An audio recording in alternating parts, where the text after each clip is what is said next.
Boom, what's up team? Coach G and welcome to Shoulder Mobility. Now we know shoulders are challenging and they can be difficult, especially as we get older and we've had a few niggles over the years. So here's my first iteration of how to go about improving the mobility in your shoulders. Follow me over here. So the first thing we have to do is we have to do some form of assessment. Now we know we have some objective data from when you go through our health testing, our health assessments with the Evolve Performance tools, but we want some subjective information, right? Something you can use to get an understanding of what your shoulders are doing. So test number one, right, is the arm slide test. Now, if we can do this properly, two things. My lower back is tucked, tail's tucked, elbows and wrists against the floor, against the wall. I should be able to reach above my head and pull my elbows down into my ribs with my wrists, the bone of my wrist against the wall. If I can do that, I have good functionality out here in the transverse plane, which is where we want to be able to at least open our shoulder angle up to. All right, if we can't open our shoulder angle to that position, we know we've got some problems in the rounded shoulder department. All right, so that's one way to assess your shoulder. Another way to assess your shoulder is to simply do this. If I elevate my arm above my head, I should be able to push my shoulder up and pull my bicep back behind my ear. All right, now that lets me know that that glenoid humeral joint, this little baby, in my lat and my pec has got enough flexibility to be able to pull back behind the line of my ear. All right, now that's really important because it means the shoulder blade's functioning properly also. All right, so that is critical. All right, so those are two simple assessments that you can use to get an understanding of where my shoulders are at. Do they have the range of movement they are, the baseline range of movement that they're required to be able to do simple exercises like push-ups, press-ups, pull-ups, all those kind of things. All right, so let's look at some mobility exercises now to get started.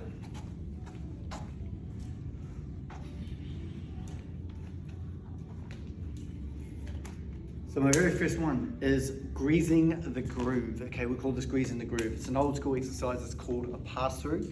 Traditionally, it is taught on a dowel rod, but I don't want you to do it on a dowel rod because that can get a little bit sticky, especially if you're dealing with some tight shoulders or you've got an old injury that makes going back behind your ears a little bit difficult.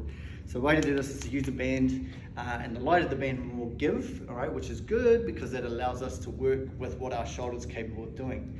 This exercise is simply squeezing our bum, tucking our tail, and trying to pull through with control without breaking at the elbow or in the spine. So my spine is nice and tall, my shoulders are free, I push up, I pull through to get the back of those capsules and that ball and socket joint rolling over so we get some synovial fluid in the back there and we start to lengthen out through the front of the shoulder. All right, so that's a personal favorite. It's called a pass-through. Back on the wall, an adjunct exercise, very similar, is the single arm clock. All right, now the clock is a little bit different because you've got the wall as a guide. All right, now the beauty of the clock is it will tell you, just like this exercise, if your flexibility is good or if it's terrible. So we're sitting here nice, I'm standing here nice and strong, and then what we're going to do is tuck our tailbone under the bridge or stabilize our trunk, turn my pinky up towards the ceiling, and you're literally going through the hours on the clock. 1 o'clock, 12 o'clock, 11 o'clock, 10 o'clock, and I'm trying to keep my shoulder back and pull my arm right through to reset and go again. Now if I have nice healthy shoulders, I should be able to get nice and tight against the wall, and I should be able to traverse the wall all the way around and start again, and we work that for a couple of reps. Very similar to the pull through, but the wall guide makes you work a little bit harder through the back pattern. All right, so those are two really valuable exercises to get started.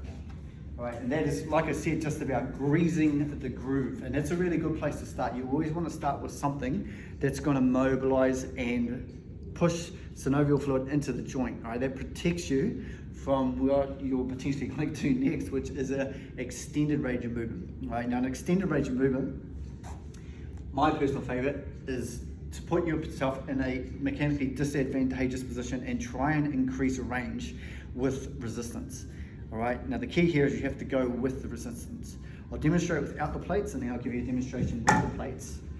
So this particular setup, we're really going after pec minor, right? The tissue on the front of our shoulders, which tends to be a bit of a naughty piece of tissue because we do everything. We drive a steering wheel like this, we work a computer like this. So we tend to round our shoulders as we get older and older and older. And if we've done some training programs that have not orthopedically corrected that, then that can exacerbate things as well. So here it is. Used to do this in a door in the old days. Physios used to make you do it in the door. It's called a door stretch. This one I find is a little bit better because you can get further back with the load. All right, so I go like this. I pull my arms back as hard as I can. I go ahead and reach my biceps behind my ears, nice and tall, and I'm looking to come as wide as possible and chase the line on the floor. Now, if I've got good flexibility in my arms, I should be able to get that extra 2 to 3 inches back. Just trained a bit of chest this week. Everything's a bit tight, all right? So what is G gonna do to fix that? He's gonna add some weights. So setting up the weights, pull back on the shoulder blades, start to turn the wrists back. Always start with a bit of a passive version of it. And you can see straight away, the weights are starting to pull me back. All right, so I'm back where I belong now. I've got my elbows and my wrists behind my body, massive stretch on my pecs. And then I'm gonna go ahead and reach. Now my lats are stretching. That position shouldn't be too hard, although it can be if you've got really tight lats and serratus, which is underneath the armpits. Then here comes the money stretch. Elbows to ribs, dragging them along the floor if you can. Woo! And there's the money right there. Yeah, that's what you want to get into. Hang here for 10, 15 seconds and just repeat. Now, ideally, we need to be back on that floor. Now, what you might find, if you are a person that's been dealing with really nasty shoulders, you may not be able to get back. And the golden rule with this is that don't force it, okay? See if you can get an inch every week and just build on that until you can get yourself back.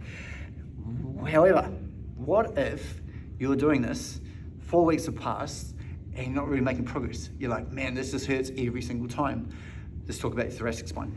So, the final part of your shoulders, we've got a joint in here called the glenohumeral joint. We've got the shoulder blade, right, which really controls this and controls this, all right? But then we've got the thoracic spine. Okay, now actually you could approach shoulder health from the core first. So you could go core out because if the thoracic spine doesn't move, this is the thoracic spine by the way, team, all right? It's the middle of the upper portion of your back in between your shoulder blades.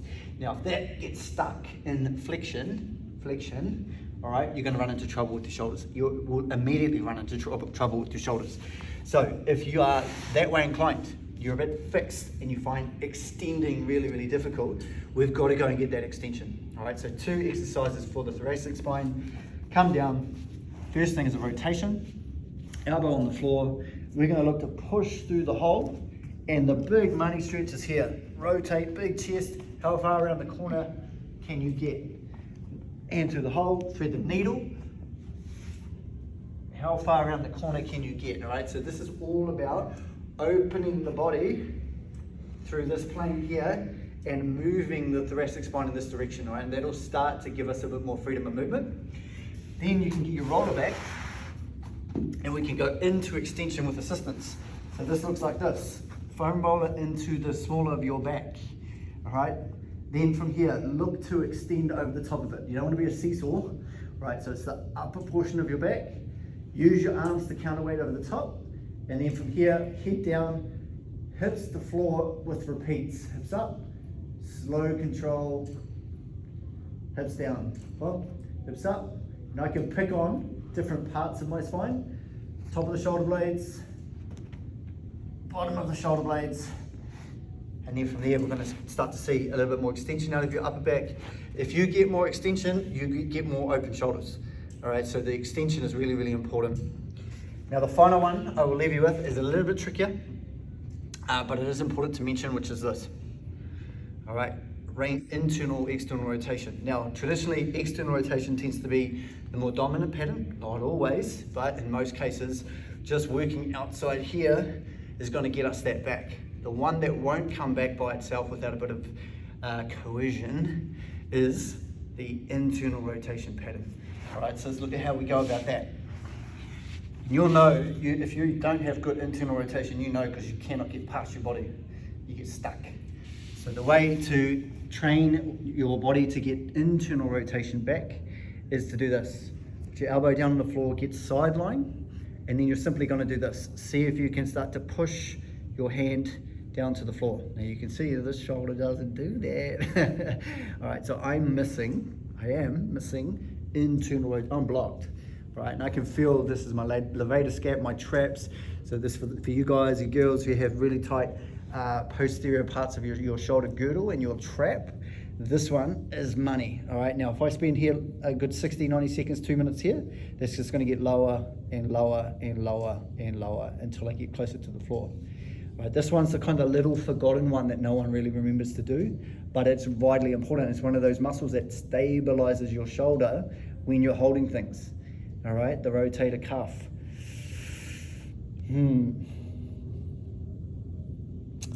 So, there's it, team. That is how you go about remodeling or remobilizing your shoulder. All right, we look to test, can we get our arms back? Can we slide and glide up and down the wall? Can we stand next to the wall, pass through? All right, can we do these things that are basic foundations to how a shoulder moves? Then, can we start to increase range using bands to pass through, using traction stretches to pull back and down with resistance? And then finally, can we tap into the thoracic spine and internal rotation to free up the shoulder? And what you'll notice straight away, the first observation is like, oh, my shoulder has way more freedom to move. Now that's the very first step to improving your shoulder health. In the next video, you're going to find out how to stabilize that with all this new range you've developed.